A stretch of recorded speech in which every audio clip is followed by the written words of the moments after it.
Ever wonder what everyone's doing on their phones? They're banking with Bank of America. They're saving, planning, and budgeting all before dessert. Digital tools so impressive, you just can't stop banking. What would you like the power to do? Hey, what up, though? So you've heard a lot about a lot of folks cooking up amazing things for Detroit lately. And as someone who has actively worked to build a healthy startup ecosystem in Ann Arbor, I want to talk a little bit about what the secret ingredient actually is, which is community. And it's not just how we set a table, but how we invite folks to it. And I apologize for anyone not on the slide, Bob Riney particularly. I apologize to all the people that are on the slide. But anyway, this is how we don't show up to potluck empty-handed. So 2 years ago, I left Cisco, the company that acquired my company, Duo Security. I told Cranes I was going to go skateboarding, hang out with my dog, teach my son how to drive. Well, turns out, life ruined my skateboarding anyway. I'm going to be 50 next year. My son went to college, and my dog, well, he's perfect. And so my radical sabbatical has basically turned into, as the great John Lewis said, right, in reference to MLK Day, time on, not time off. And so hopefully you'll join me in thinking about how we all get in some good trouble together. So after building a business with 1,000 other people, my goal is to help others get a chance to take a chance, like I did. We built something called the Michigan Founders Fund, which now is a network of 150 plus startup founders across the state. They've raised about $350 million collectively across them, about $3 billion in valuation. I served for 2 years on Secretary Mondo's National Advisory Council on Innovation Entrepreneurship, helping with some $280 billion of the CHIPS and Science Act. We presented also a national entrepreneurship strategy to the White House. You can take a look at that too. But really, as part of our commitment to community, we've been working to build out not just our foundation, but now also our family office here in Detroit called Song United. Because even though we were the first unicorn, and that's a tech company that's reached a $1 billion valuation, and the first venture-backed multi-billion-dollar exit, we sold for about $2.5 billion, we certainly weren't the last. And first, as I tell my firstborn, it just means that you have the responsibility to help others follow. Does anybody know the decabillion companies here? Anybody recognize these names? Some? Okay. Well, if you didn't, let me just break it down for you a little bit. Lineage Logistics was the largest IPO on the NASDAQ last year. Acrisure will probably be the next one. They have stadiums in Pittsburgh and in California. They need one in Detroit. And Altair actually had a great exit just last month, $10.6 billion. But I'll just say this. Across this great state, and despite our growing success and Detroit's growing position as the second leading emerging startup ecosystem, despite actually all these companies not actually being in Detroit and actually only one of them being strictly automotive, we continue to lose some of our unicorns, what I call soonicorns, much earlier than you think. Rivian is an exception, right? Rivian wasn't actually founded here in Michigan. It was recruited here from Florida by MEDC. But Handshake was born in the UP, right up in Houghton. WebAI over in Grand Rapids. But these baby companies are sometimes hard to hold on to.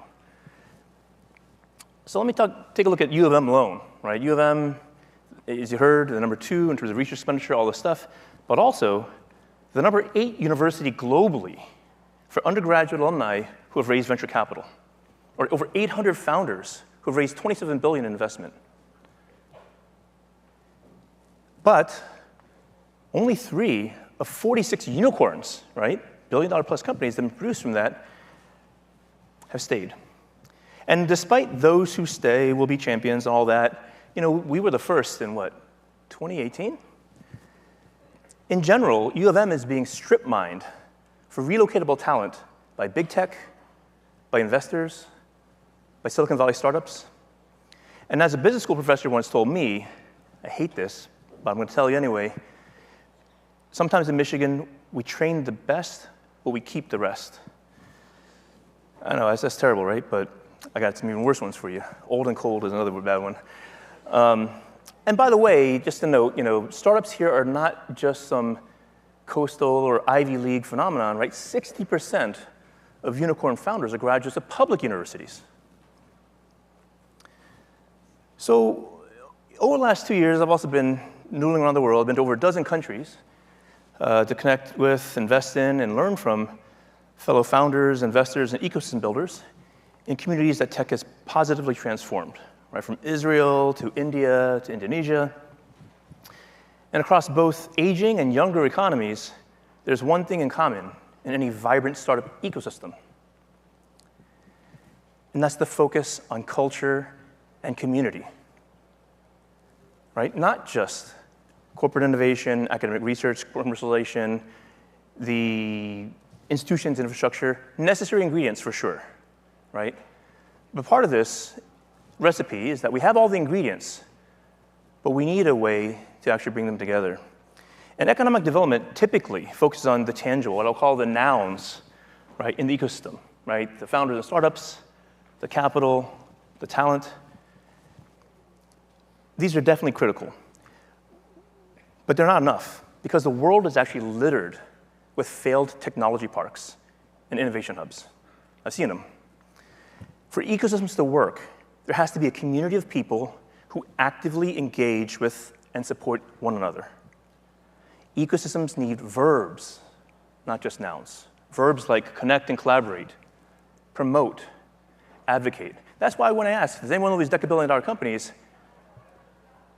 the answer I usually get is like, I never heard of these people. Who are these people? In fact, I go to parts of the state where these companies are, and they don't even know those companies in their backyard. And that's why they leave.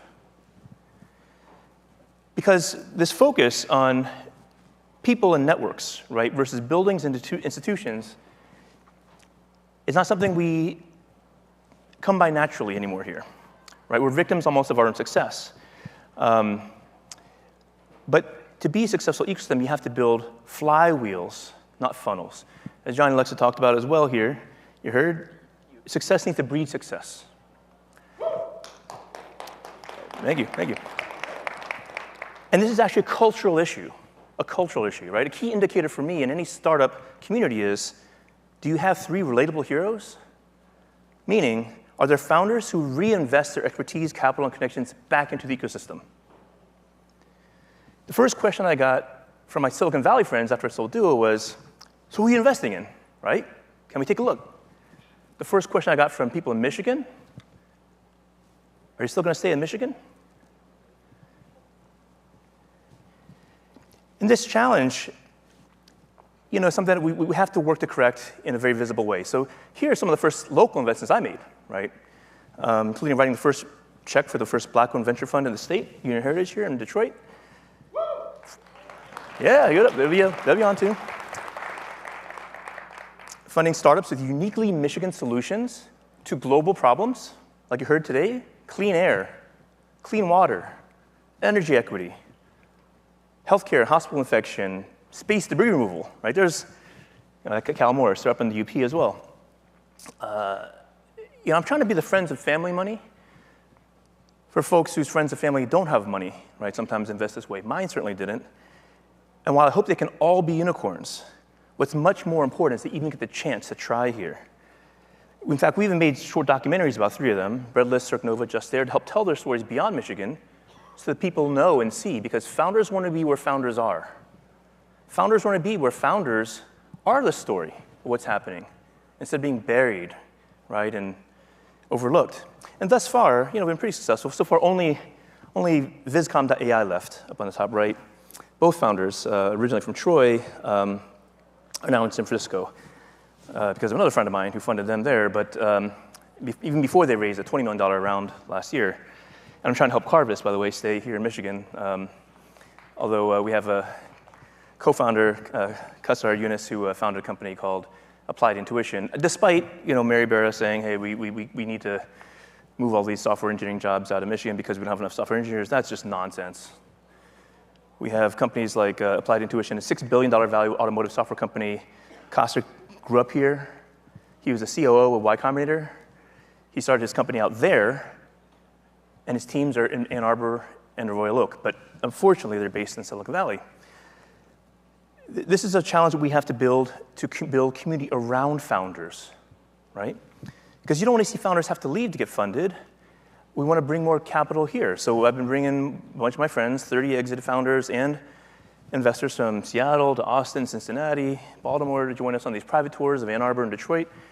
A bunch of them have co-invested with us. Renaissance Capital, by the way, shout out to Chris Rizek, does an amazing job of this at a larger scale called On Demo Day at Ford Field. For those of you who haven't been, definitely check it out.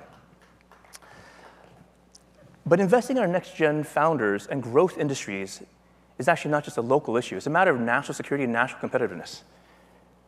This the former administration, Biden administration, put roughly $2 trillion right, into industrial policy to help drive what we call economic equity, right, via innovation and technology. So I served on this NACI, the National Advisory Council, to support the CHIPS and Science Act as we were rolling out things like tech hubs, a $10 billion program to see innovation really have impact across more of the country. I watched from my perch as that we had a lot of my colleagues on NACI in their states spin up very early, a year ahead of the notice of funding opportunity going out. Michigan came to this very late. In fact, it was only 2 months ahead of the Tech Hub's application deadline that, I ended up hosting a conference over at Michigan Central where we pulled together 120 people from across the state to come up with 4 bids, East, West, Central, North. But unfortunately, Michigan was the only state in the EDA Region 6, Great Lakes, not to win a Tech Hub designation. We did win a development award for Lansing, and things like our Trusted Autonomy Tech Hub for the country ended up in places like Tulsa. Trusted Autonomy. Tulsa? What? Tech Hub Tulsa, look it up. And it's been about $700 million dispersed now in this first round. So, we ended up doing something different. I took a bunch of leaders from across, actually not just here, but the state. We took 50 folks down from founders, investors, policymakers, nonprofit leaders, foundation leaders, to Indianapolis, where my friend Scott Dorsey sold ExactTarget, his company, for about a duo, to Salesforce.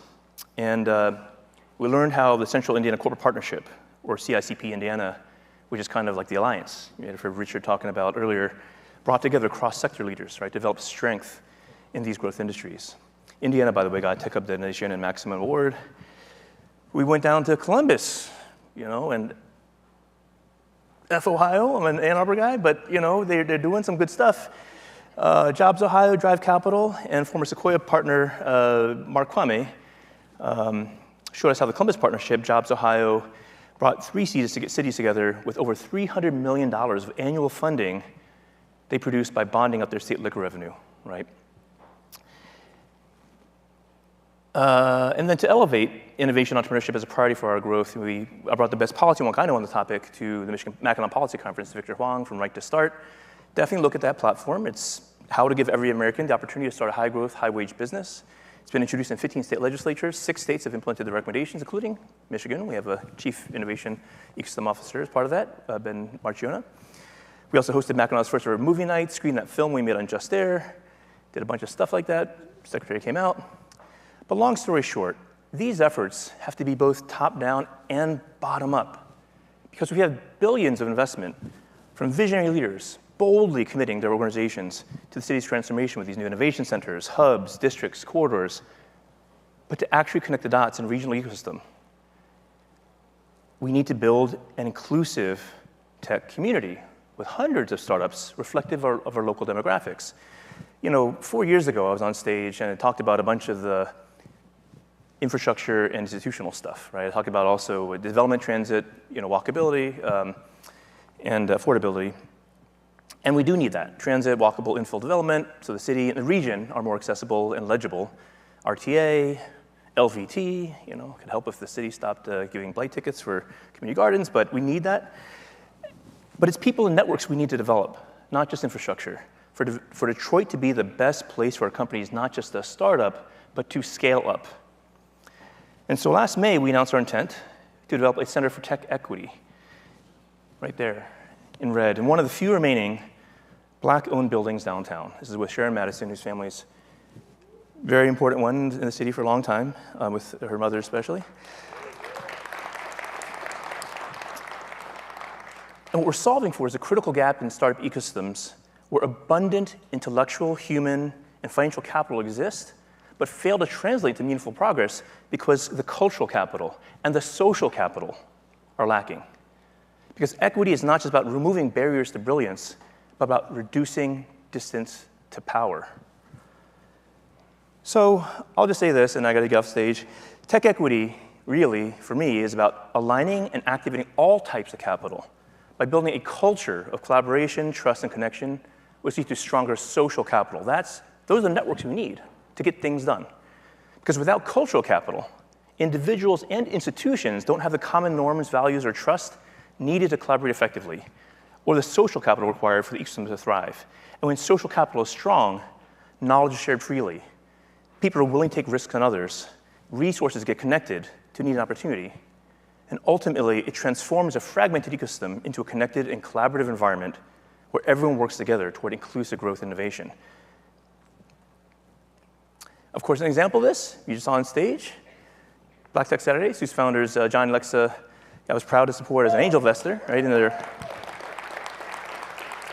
in their startup, but also our foundation funded as they pivoted to a community-building nonprofit, now supported by Michigan Central, Rocket Community Fund, and of course, Gilbert Family Foundation. And so the appeal and ask of all of you today, on this 39th anniversary, celebrating Martin Luther King Day, let's redouble our efforts to build a beloved community, an inclusive future for all. Thank you. Ever wonder what everyone's doing on their phones? They're banking with Bank of America. They're saving, planning, and budgeting all before dessert. Digital tools so impressive, you just can't stop banking. What would you like the power to do?